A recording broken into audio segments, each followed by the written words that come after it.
Avez-vous entendu parler du fait que Paris accueille les nouveaux Jeux Olympiques? Il est impossible que vous soyez passé à côté d'une telle information. D'autant plus que cela fait un moment qu'on ne parle plus que de ça. C'est en 2024 que tout se joue 100 ans après la dernière édition des JO dans la capitale française. Néanmoins, qui dit JO dit grand changement. Pour accueillir un tel événement, des chantiers colossaux sont en cours.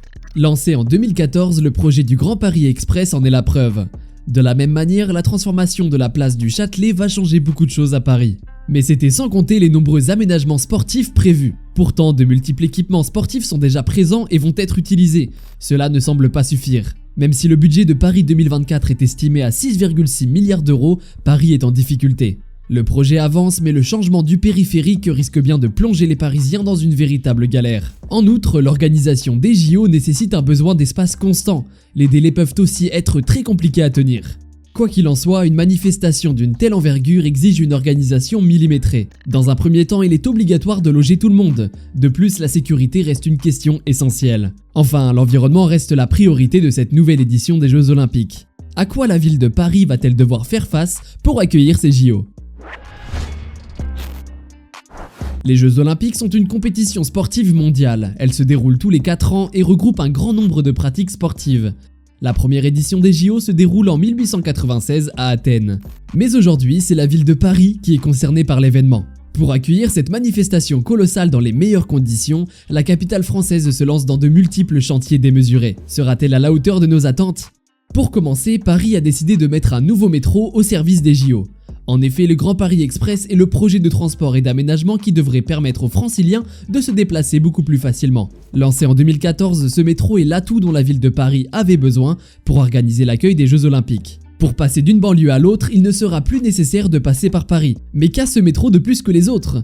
En fait, il met en place 4 nouvelles lignes automatiques qui desserviront plus de 68 gares, toutes particulièrement accessibles et connectées au réseau existant. Avec ses 3 millions de voyageurs transportés chaque jour, le Grand Paris Express n'a qu'un seul objectif, soulager les autres lignes. Outre les Jeux Olympiques, ce projet va entraîner de grands changements dans la ville, notamment en matière d'urbanisme. Il est aussi question de réduire les inégalités bien trop présentes à Paris. Néanmoins, il semblerait que ce nouveau métro ne soit jamais prêt à temps pour l'été 2024. D'après les ingénieurs du projet, il devrait être progressivement mis en service à l'horizon 2030. Les Jeux Olympiques sont le théâtre de nombreux changements. Cette fois-ci, c'est au tour de la place du Châtelet de s'offrir une cure de jouvence. Cette emblématique place de Paris est bordée par 2 théâtres qui se font face. Le théâtre du Châtelet d'un côté et le théâtre Sarah Bernhardt de l'autre. C'est pour cette raison que la maire de Paris, Anne Hidalgo, souhaite faire de la place un espace de vie d'expression artistique. L'actuel rond-point central devrait donc disparaître. Le budget prévisionnel du projet est estimé à 2 millions d'euros. Anne Hidalgo estime l'achèvement du pavage et des divers aménagements d'ici le début du printemps 2024. Cela signifie que la place devrait être prête à accueillir les centaines de milliers de visiteurs venus du monde entier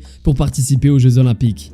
Les transformations complémentaires devraient avoir lieu après l'échéance sportive internationale. De plus, dans le cadre des JO, de multiples aménagements sportifs sont obligatoires. Certes, Paris dispose déjà de nombreux équipements sportifs, tels que le Stade de France, Roland-Garros ou encore le Vélodrome d'hiver. Néanmoins, c'est en Seine-Saint-Denis que va se nicher le village olympique. 46 hectares, 11 000 appartements, 120 000 m² de bureaux, 3 200 m² de commerce et 7 hectares d'espace vert s'apprêtent à accueillir les quelques 17 000 athlètes participant à la compétition. Une fois l'événement terminé, le village olympique sera transformé en de nouveaux logements pour les résidents de la ville. La capitale française manquait aussi d'un centre aquatique olympique. Le nouveau s'installe sur la plaine Saulnier à Saint-Denis face au Stade de France. Il sera équipé de panneaux solaires à la conception thermique économe et d'une toiture en bois. Les tribunes seront fabriquées à partir de plastique recyclé. Une nouvelle salle va également voir le jour dans le quartier de la Chapelle. Avec ses 8000 places, elle devrait principalement accueillir les épreuves de lutte, de basketball et de handball. Par la suite, il s'agira du centre principal du Paris Basketball ou du PSG Handball. Enfin, on parle aussi du nouveau centre d'escalade du Bourget. Cette fois-ci, ce sont des installations provisoires. Au cœur de la capitale,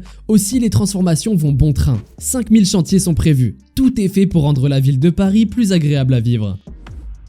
Néanmoins, depuis juin dernier, moins de 10% des chantiers prévus ont été réalisés. Paris sera-t-elle en difficulté face à un événement d'une telle envergure ?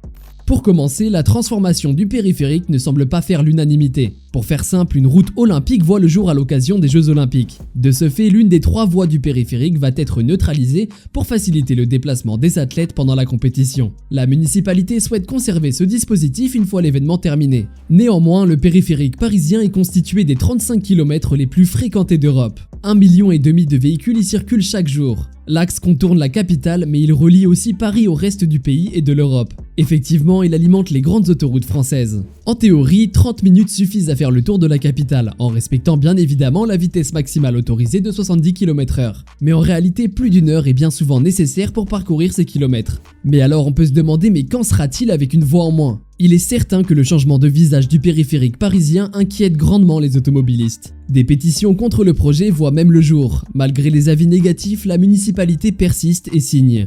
Le projet verra bien le jour, envers et contre tous. Il est vrai qu'une manifestation telle que les Jeux Olympiques nécessite énormément d'espace. Et cela, Paris l'a bien compris. En effet, aucun chantier sur la voirie ou les réseaux ne pourra se dérouler à partir du 15 juin 2024 dans la capitale, et ce durant 3 mois. Cela devrait permettre de libérer de l'espace en vue des Jeux Olympiques et Paralympiques. D'une certaine manière, les abords des sites olympiques vont être sanctuarisés. À partir du 15 mars, aucun nouveau chantier ne pourra démarrer. Cela comprend les abords des sites de la compétition, de la Seine, des grandes gares et de certains tronçons du périphérique. Pour se préparer à l'accueil des JO, les chantiers de voies et de pistes cyclables ont été anticipés. L'autre point très important n'est autre que l'accessibilité aux personnes à mobilité réduite. Malheureusement, il semblerait que la majorité des chantiers olympiques ait accumulé un retard considérable. Cela pourrait même entraîner des dérapages budgétaires. La fin des travaux pour la plupart des chantiers est prévue à la fin de l'année 2023.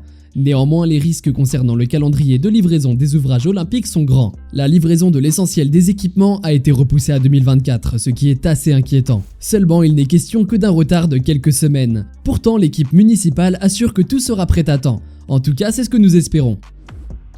Quoi qu'il en soit, les Jeux Olympiques requièrent une organisation millimétrée. Avant toute chose et par les temps qui courent, la sécurité reste une question essentielle. L'ensemble de la ville de Paris va être bouclé et sécurisé au maximum. Et cet enjeu est de taille. Cependant, les sociétés de sécurité privées disposent d'un effectif beaucoup trop réduit. Le comité d'organisation des Jeux Olympiques et Paralympiques va donc devoir faire appel aux réserves opérationnelles de la police, de la gendarmerie et de l'armée. Ainsi, l'État a mis en place un plan d'action de grande ampleur. D'un autre côté, c'est la question du logement qui se pose. Effectivement, les demandes de logement vont défier toute concurrence au cours de la compétition. Et il semblerait que ce soit la plateforme Airbnb qui est la priorité. La plateforme de location saisonnière devrait générer environ 1 milliard d'euros de retombées économiques avec 130 000 hôtes. Ces derniers proposeront un hébergement à quelques 560 000 touristes pendant toute la durée des JO. Il est vrai que loger sur le territoire avec un surplus d'environ 15 millions de visiteurs n'est pas une mince affaire. La plateforme Airbnb parviendra-t-elle vraiment à relever le défi ?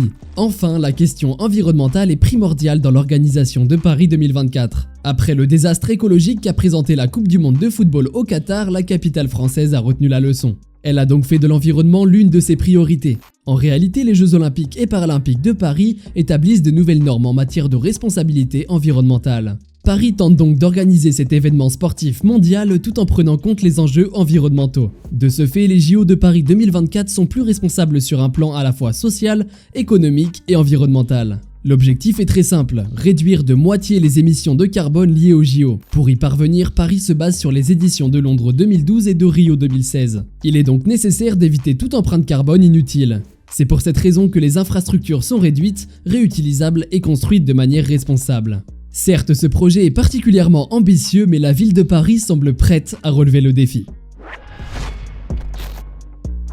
Organiser une manifestation d'envergure comme les JO nécessite des travaux colossaux. Il est notamment question du Grand Paris Express, de la place du Châtelet et bien d'autres aménagements en lien avec la compétition. Cependant, Paris semble connaître certaines difficultés. Les modifications du périphérique mettent les automobilistes dans une situation délicate. En outre, le besoin d'espace est constant et la tenue des délais paraît être très compliquée à respecter. Tout ceci exige une organisation millimétrée en matière de logement, de sécurité et d'environnement. La ville de Paris est-elle vraiment capable de mener cet événement à bien ? Dans tous les cas, elle n'a plus vraiment le choix.